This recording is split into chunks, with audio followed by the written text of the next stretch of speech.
नमस्कार दोस्तों, स्वागत है आप सभी का आपके अपने प्यारे multipurpose channel Pariksha Niketan a unique journey of destination में। जैसा कि आप सभी लोग जानते हैं कि एसएससी एमटीएस 2023 के लिए हम लोग यहां पर प्रीवियस ईयर सीरीज के क्वेश्चंस को डिस्कस करते हुए चले जा रहे हैं। तो 2017 से ये जो जितने भी आपके प्रीवियस ईयर हुए हैं उनको डिस्कस कर रहे हैं। तो उसी क्रम में आज हम लोग 16 सितंबर 2017 को जो एमटीएस का पेपर हुआ था शिफ्ट 3 वाला, ठीक है, उनके क्वेश्चंस को डिस्कस करने वाले हैं इंग्लिश के सब्जेक्ट के। ठीक है दोस्तों, तो बिना समय को बर्बाद करते हुए हम लोग बढ़ते हैं आज के अपने पहले क्वेश्चन की तरफ। तो पहला क्वेश्चन क्या है हमारा, देखेंगे ध्यान से। एक सेंटेंस लिखा हुआ है जिसमें 4 ऑप्शन बने हुए हैं। आपको बताना है find out which part have the error. आपको क्या करना है, एरर फाइंड करना है, और जिस अगर नो एरर है तो नो एरर लगा देना है।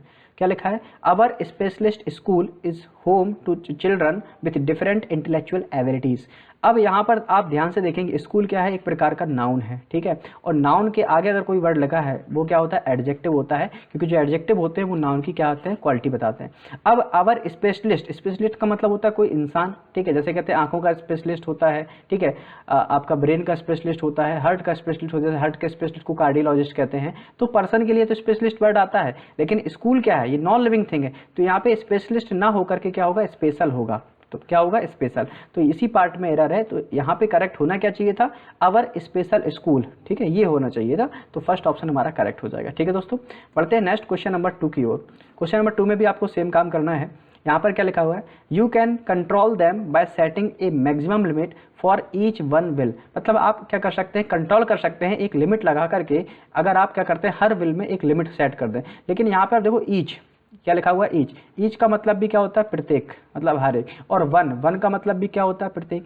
तो आप ये बताओ कि दो एक ही अर्थ को बताने के लिए दो शब्द एक ही साथ कैसे आ सकते हैं। तो यानी कि जो वन लिखा हुआ है ये सुपरफ्लुअस है, यानी कि जबरदस्ती का लगाया गया है। तो ये वाला पार्टीशन में ही हमारी गलती है, तो ऑप्शन थर्ड हमारा करेक्ट हो जाएगा। ठीक है दोस्तों, तो आपको ये ध्यान रखना है कि डबल मीनिंग वाला भी सेंटेंस में कोई वर्ड ऐसा नहीं आना चाहिए जो एक ही अर्थ को बताने के लिए अलग अलग शब्दों का प्रयोग करके एक ही साथ में प्रयोग किए जाएं। ठीक है दोस्तों, चलिए बढ़ते हैं नेक्स्ट क्वेश्चन नंबर 3 की ओर।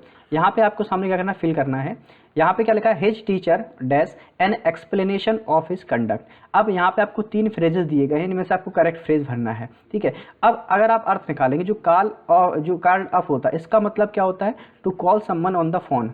जैसे किसी को हम कॉल लगाते हैं तो किसी को कॉल पर बुलाना, यानी फ़ोन पर बुलाना, ठीक है, to call someone, excuse me, हाँ, to call someone on the phone, ये क्या होता है, कॉल अप होता है। ठीक है, और उसी आधार पर अगर हम बात करेंगे कॉल्ड ऑफ की बात करेंगे, तो कॉल्ड ऑफ का मतलब होता है किसी चीज़ को क्या कर देना, कैंसिल कर देना।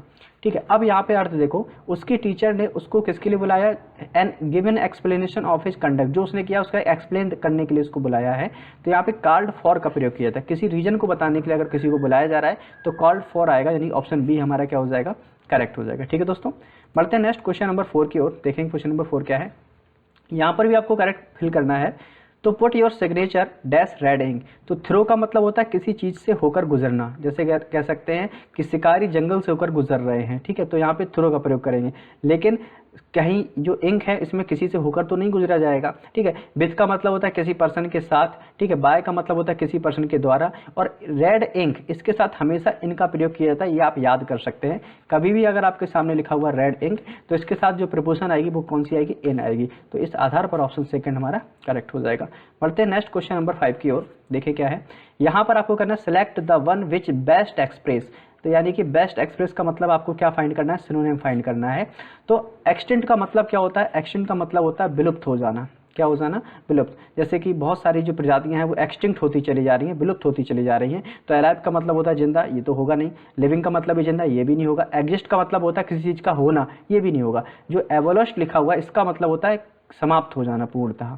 क्या हो जाना भैया, समाप्त हो जाना। तो इस आधार पर ऑप्शन सी हमारा करेक्ट हो जाएगा। ठीक है, नेक्स्ट क्वेश्चन नंबर 6 में भी आपको करना है बेस्ट एक्सप्रेस, यानी यहाँ पर भी आपको क्या फाइंड करना है, सिनोनिम फाइंड करना है। तो मैलिस, मैलिस का मतलब क्या होता है, कोई मुझे बताएगा। मैलिस का मतलब होता है एक तरीके से कटु वचन। क्या होता है, कटु वचन, इल विल, या किसी के खिलाफ बोलना, किसी के बारे में बुरा बोलना।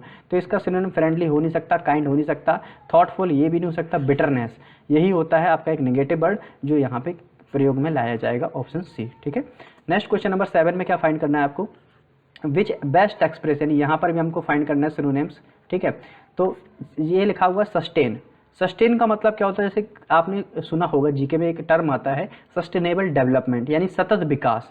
यानी कोई ऐसा कार्य जो कंटिन्यू तरीके से चलता चला जा रहा है। तो सस्टेन में आप अगर देखेंगे तो कंटिन्यू वर्ड साफ साफ दिख रहा है, तो ऑप्शन डी हमारा करेक्ट हो जाएगा। हाल्ट हो गया, स्टॉप हो गया, एब्सटेन में बचना होता है, ये सब नहीं होंगे। ठीक है दोस्तों, नेक्स्ट क्वेश्चन नंबर 8 में देखेंगे, यहाँ पे आपको फाइंड करना है अपोजिट वर्ड। अपोजिट का मतलब फाइंड करना है आपको एंटोनिम। ठीक है, तो पहले तो इसका मीनिंग पता होना चाहिए। फ्लोरिश, कोई चीज़ क्या कर रही है, फ्लोरिश कर रही है। फ्लोरिश का मतलब होता है पॉपुलर होना एक तरीके से, या किसी कोई चीज़ ऐसी है जो अच्छे कार्यों के लिए फ्लोरिश हो रही है, यानी कि फेमस होती चली है अच्छे कार्यों के लिए। तो यहाँ पर आपका अपोजिट मीनिंग पूछा है। गार्निश का मतलब भी होता है एक तरीके से पॉपुलर होना, एम्पलीफाई का मतलब होता है बढ़ना चढ़ना, डेवलप का मतलब भी होता है विकास करना, लेकिन हिंडर इसका अपोजिट हो जाएगा। इसका मतलब होता है दुर्गति, यानी खराब कंडीशन में चला जाना। ठीक है, तो फ्लोरिश का मतलब अच्छी पहचान के लिए फेमस होना, और हिंडर का मतलब बुरी पहचान के लिए। ठीक है, तो ऑप्शन सेकंड हमारा करेक्ट। नेक्स्ट क्वेश्चन नंबर 9 में भी आपको क्या पूछा गया है, यहाँ पे भी अपोजिट वर्ड यानी एंटोनिम पूछा गया है। तो ट्रियम्फ, पहले आप समझो ट्रियम्फ का मतलब क्या होता है। ट्रियम्फ का मतलब होता है एक ऐसी कंडीशन जहाँ पर आप हंस रहे हैं, खिलखिला रहे हैं, घुल मिल रहे हैं सभी से। ठीक है, तो एक पॉजिटिव एटीट्यूड में आता है ट्रियम्फ का वर्ड, और इसका अगर अपोजिट वर्ड करेंगे तो ये आपका आ जाएगा सॉरो, यानी कि दुख। ठीक है, तो ट्रियम्फ का मतलब क्या होता है, एक ऐसी कंडीशन जहाँ पर आप हंसते बोलते हैं, मतलब मस्ती में आनंद के साथ जी रहे हैं, that situation is called Triumph. और अगर आप दुखी हैं, इसका जो कि अपोजिट वर्ड है सॉरो, आपका करेक्ट हो जाएगा। ठीक है, नेक्स्ट क्वेश्चन नंबर 10 देखेंगे। यहाँ पर बात हो रही है किसकी, अपोजिट वर्ड की, यानी कि एंटोनिम एलिमेंट्री। एलिमेंट्री का मतलब होता है बेसिक, यानी प्राथमिक। जैसे अब आपने सुना होगा एलिमेंट्री एजुकेशन, यानी कि प्राथमिक शिक्षा। ठीक है, स्टार्टिंग की शिक्षा। तो बेसिक में आप अगर आप ध्यान से देखेंगे तो करेक्ट ऑप्शन आप खुद ही बता सकते हैं क्या होगा। एलिमेंट्री का मतलब बेसिक, यानी आसान होगा। ठीक है, ये सिनोनिम में आ जाएगा। फंडामेंटल का मतलब भी होता है बेसिक, ये भी आपका सिनोनिम में आ जाएगा। प्राइमरी, इसका मतलब भी होता है प्रारंभिक, तो ये भी आपका सिनोनिम में आ जाएगा। लेकिन पूछा गया है एंटोनिम, तो आपका करेक्ट एंटोनिम क्या हो जाएगा, कॉम्प्लेक्स, यानी कि जो कैसा होता है बेसिक ना होकर के जटिल हो। ठीक है, कठिन हो, वहाँ पर ये आपका इसका एंटोनिम हो जाएगा। तो जब कभी भी आपको समझ में नहीं आया करे कि कौन सा आंसर करेक्ट हो सकता है, तो वहाँ पे आप ध्यान कीजिएगा कौन कौन से ऑप्शंस को आप हटा सकते हैं। तो एलिमिनेशन जो तरीका होता है वो भी एक अच्छा तरीका माना जाता है किसी क्वेश्चन को सॉल्व करने का। ठीक है दोस्तों, नेक्स्ट क्वेश्चन नंबर 11 में आपको इडियम फ्रेज का मतलब बताना है। ईओमैन सर्विस, तो आपके कुछ ऐसे इडियम फ्रेजेस हैं जहाँ पे मैं अभी कुछ दिनों में एक नई प्लेलिस्ट बनाने वाला हूँ, जहाँ पर आपको प्रॉपर जो वोकेबलरी वाला सेक्शन है जो प्रीवियस ईयर में पूछा गया है। ठीक है, ऐसे एंटोनिम्स हो गए, सिनोनिम्स हो गए, इडियम फ्रेजेस हो गए, वहाँ पर आपको उनकी कंपाइल वीडियो मिल जाएगी। आपको पीडीएफ भी मिल जाएगी। आप टेलीग्राम से ज्वाइन हो सकते हैं, डिस्क्रिप्शन बॉक्स में लिंक दी गई है, वहाँ पे जाकर के जितनी भी चीज़ें आप देख रहे हैं कि सारी पीडीएफ आपको वहाँ पे उपलब्ध करा दी जाएंगी। ठीक है, चलिए बात करते हैं ईओमैन सर्विस की। तो ईओमैन सर्विस का मतलब होता है एक ऐसी चीज़ जो हमारी ज़रूरत के समय क्या कर से हमारी मदद कर सके। ठीक है, ईओमैन सर्विस मतलब एक ऐसी मदद जब वास्तविक में हमको ज़रूरत है तब कोई अगर हमारी मदद करे, that is called yeoman service. तो यानी कि useful help in need, useful help in need. Okay, that correct answer option c. Okay, next we have to move on to the next question number 12। यहाँ पर भी आपको क्या करना है, करेक्ट इडियम फ्रेज का मीनिंग बताना है। Once and for all, once and for all का मतलब होता है कि ब्रिंग टू एन एंड, कोई एक ऐसी चीज़ जो बहुत ही जल्द समाप्त होने वाली है, कोई ऐसी चीज़ जो बहुत ही जल्द समाप्त होने वाली है, तो उसका इडियम फ्रेज का मतलब होता है ब्रिंग टू एन एंड, यानी कि बहुत ही जल्दी समाप्त होने के लिए। तो ऑप्शन ए हमारा क्या हो जाएगा, करेक्ट। नेक्स्ट क्वेश्चन नंबर 13 की बात करते हैं। Improve the bracket part of the sentence. यहाँ पे आपका जो सब्जेक्ट के रूप में दिया गया है और यहाँ पे जो बचा हुआ प्रेडिकेट के रूप में दिया गया है। This market were crowded with the people. जैसा कि आप जानते हैं जो दिस मार्केट लिखा हुआ है ये आपका एक सिंगुलर सब्जेक्ट है, और जब आपका सब्जेक्ट सिंगुलर है तो यहाँ पे जो आपकी हेल्पिंग वर्ब आएगी वो भी सिंगुलर आनी चाहिए कि नहीं आनी चाहिए। तो यहाँ पे जो करेक्ट आंसर क्या होना चाहिए, दिस मार्केट वर नहीं होना चाहिए, करेक्ट आंसर क्या होना चाहिए, दिस मार्केट बाज। ऑप्शन सी हमारा सही हो जाएगा। चलिए बढ़ते हैं नेक्स्ट क्वेश्चन नंबर 14 पे। यहाँ पर आपको इंप्रूव करना है। He have quoted the organisation, यानी कि वह ऑर्गेनाइजेशन से क्विट कर गया है या हट गया है।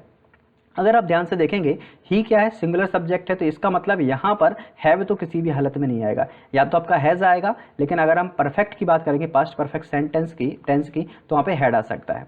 अब आपको कैसे पता चलेगा कि यहाँ पे हैज़ आएगा या हैड आएगा, क्योंकि हमारे साथ ऑप्शन में तो पहले में ही हैज क्विट लिखा हुआ है और यहाँ पे ही हैड क्विटेड भी लिखा हुआ है, तो यानी ये जो ऑप्शन बी और ऑप्शन डी ये तो इनकरेक्ट हो गए। लेकिन अब कन्फ्यूजन है कि ही हैज़ आएगा या ही हैड आएगा, तो आपको ये समझना पड़ेगा कि जो क्विट वर्ड होता है QUIT, यानी किसी चीज़ को छोड़ देना, इसकी जो सेकेंड फॉर्म होती है, थर्ड फॉर्म होती है, ये भी क्या होती है, क्विट ही होती है। और जैसा कि आप जानते हैं कि जो हैज़ है ये प्रेजेंट परफेक्ट टेंस की हेल्पिंग वर्ब है, और जो हैड है ये पास्ट परफेक्ट टेंस की हेल्पिंग वर्ब है। तो आपको पता है जो प्रेजेंट परफेक्ट टेंस हो या फिर पास्ट परफेक्ट टेंस हो, यहाँ पे हमेशा वर्ब की थर्ड फॉर्म का प्रयोग किया जाता है, और थर्ड फॉर्म ही जब क्विट की क्विट ही है तो क्विटेड लगाने की क्यों लगाएंगे हम लोग, तो ऑप्शन जो क्विटेड वाला है ये भी गलत हो जाएगा, तो करेक्ट ऑप्शन हमारा क्या हो जाएगा, फर्स्ट। ठीक है, ही हैज़ क्विट। ओके, चलिए बढ़ते हैं नेक्स्ट क्वेश्चन नंबर 15 पे। यहाँ पे आपको कहना है कि select the alternative which is the best substitute of the phrases, यानी कि वन वर्ड सब्स्टिट्यूशन दिया गया है, आपके सामने स्टेटमेंट लिखा हुआ है, वहाँ पे इसका आंसर आपको वन वर्ड में देना है। As oppose to reality imagine not real, मतलब कि किसी का जो विरोध कर रहे हैं, लेकिन ऐसे विरोध कर रहे हैं जो वास्तव में नहीं कर रहे हैं विरोध। ठीक है, नॉट रियल वर्ड का इस्तेमाल किया गया है। नॉट रियल का मतलब होता है कोई एक ऐसा चीज़ जो कि कैसी है, इमेजिनरी है। ठीक है, और इमेजिनरी है तो जैसे आपकी जो हॉलीवुड मूवीज़ होती हैं या कोई भी साइंस एंड फिक्शन की जो मूवी बनाई जाती हैं, उनमें आपने देखो एक वर्ड इस्तेमाल किया जाता है SCIFI, ये वर्ड इस्तेमाल किया जाता है। तो SCIFI का मतलब क्या होता है, साइंटिफिक फिक्शन। फिक्शन का मतलब होता है जो रियल में नहीं है, किस में आता है, वर्चुअलिटी में आता है। ठीक है, और कोई चीज़ जो वर्चुअलिटी में आती है उसका मतलब ये होता है जो रियल में नहीं है अवेलेबल। तो इस आधार पर जो फिक्सियस वर्ड है ये यहाँ पे करेक्ट होना चाहिए। ठीक है, वन वर्ड में। बढ़ते हैं नेक्स्ट क्वेश्चन नंबर 16 पर। यहाँ पर भी आपको बताना है अ स्टेट ऑफ स्लीपलेसनेस, यानी कि एक ऐसी अवस्था जहाँ पर आपको नींद नहीं आती है। ये एक प्रकार की डिजीज़ होती है, बीमारी होती है, जिसका नाम होता है इंसोम्निया। इसको हिंदी में कहा जाता है अनिद्रा रोग। कौन सा रोग कहा जाता है, अनिद्रा। सीसी फ्लाई मक्खी, अगर आप जीके में पढ़ेंगे तो उस मक्खी से ये बीमारी हो जाती है। तो अनिद्रा रोग का सीधा सीधा मतलब एक ऐसी बीमारी, एक ऐसी अवस्था जिसमें आपको नींद नहीं आती है। तो ऑप्शन डी हमारा करेक्ट है। नेक्स्ट बढ़ते हैं क्वेश्चन नंबर 17 पर। क्या है यहाँ पर, which only one is correctly spelled, spelling की बात की गई है। तो यहाँ पे क्वारल का दिया गया है, तो ये आपको भी, इसकी भी PDF आपको टेलीग्राम ग्रुप पे मिल जाएगी, या फिर आपके लिए इसकी स्पेशल जो मेन वर्ड हैं जो SSC के एग्जाम में पूछे गए उनकी वीडियो अलग से बन जाएगी, लेकिन ये आपको याद ही करने पड़ेंगे। तो क्वारल की करेक्ट स्पेलिंग क्या होती है, QUARREL, ये इसकी करेक्ट स्पेलिंग होती है, जो कि ऑप्शन 1 में दी गई है। ठीक है, करेक्ट हो जाएगी। बढ़ते हैं नेक्स्ट क्वेश्चन नंबर 18। यहाँ पर भी आपकी करेक्ट स्पेलिंग पूछी गई रिकमेंड की। तो रिकमेंड की करेक्ट स्पेलिंग होती है RECOMMEND। तो ये किस में मैच कर रही है, आप अगर ध्यान से देखेंगे तो ऑप्शन 1 में ही मैच कर रही है। ऑप्शन 1 हमारा करेक्ट हो जाएगा। बढ़ते हैं नेक्स्ट क्वेश्चन नंबर 19 की ओर। क्वेश्चन नंबर 19, यहाँ पे आपको करना है रीअरेंज करना है, यानी पैरा जम्बलिंग का क्वेश्चन है आपके सामने। ठीक है, इसमें आपको देखो क्या लिखा, इट टेक्स, यानी सब्जेक्ट है, सब्जेक्ट के बाद वर्ब है। अब इसके बाद सेंटेंस को कंप्लीट करने वाला फ्रेज आना चाहिए। तो it takes time for people to change their way of thinking, मतलब कि यह सही समय है जहाँ पे लोगों को अपना तरीका बदलना पड़ेगा सोचने का। तो it takes time for people to change their way of thinking, यानी पहले R आएगा, उसके बाद P आएगा, फिर Q आएगा। तो आप देख रहे हैं RPQ, यानी ऑप्शन C हमारा क्या हो जाएगा, करेक्ट हो जाएगा। और आई थिंक ये क्वेश्चन कौन सा था, 18, ये 19 क्वेश्चन था। बढ़ते हैं नेक्स्ट क्वेश्चन नंबर 20 पे। यहाँ पर भी आपकी पैरा जम्बलिंग है। पोलाइटनेस इज, यानी कि सब्जेक्ट हो गया, सब्जेक्ट के बाद हेल्पिंग वर्ब भी आ गई। अब आपको आगे सेंटेंस को कंप्लीट करना वर्ब के साथ। ठीक है, तो politeness is not a quality. ठीक है, politeness is not a quality one nation और रेस, नहीं ये नहीं आएगा। Politeness is not a quality possessed by only one nation और रेस। तो यहाँ पर भी आपका जो सिक्वेंस बन रहा है RPQ का बन रहा है। कौन सा बन रहा है, RPQ। तो ऑप्शन 1 हमारा क्या हो जाएगा, करेक्ट हो जाएगा। पढ़ते हैं नेक्स्ट क्वेश्चन नंबर 21 पर। तो ये आपके सामने पैसेज दिया गया है, और पैसेज के बाद यहाँ पे कुछ क्वेश्चन हैं आपके सामने। तो बहुत ही सिंपल पैसेज आता है MTS लेवल पे, देखते हैं क्या है। Mother Teresa was a big, तो बिग तो आएगा नहीं, वस्तुओं के लिए आता है।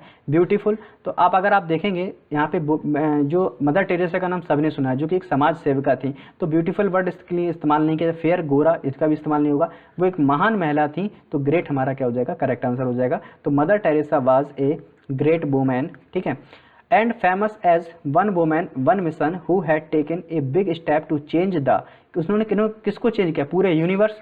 अब यूनिवर्स को तो चेंज नहीं कर सकती कि उसमें सारे प्लैनेट आ जाते हैं, तो ये नहीं होगा। ग्लोब, इसको भी नहीं करेंगे। रिलीजन, किसी धर्म के प्रति नहीं थी, वो किसके लिए काम कर रही थी, पूरे वर्ल्ड के लिए काम कर रही थी। तो यहाँ पे जो करेक्ट आंसर हो जाएगा वो ऑप्शन C हो जाएगा। ठीक है दोस्तों, बढ़ते हैं नेक्स्ट। ये कौन सा क्वेश्चन था, 22। अब बढ़ते हैं क्वेश्चन नंबर 23 पर।